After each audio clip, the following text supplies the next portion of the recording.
Yan, ang dami naming mga kasama dito na nag-aabang mga lods. So, nandun yung mga tao sa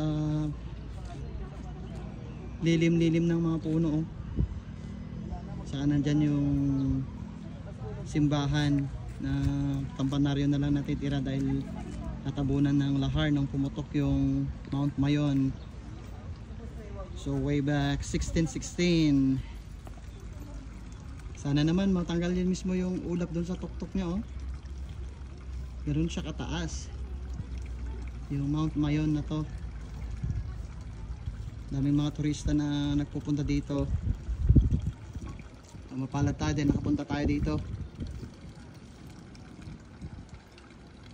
Konting antay na lang, makikita na yung kabuuan.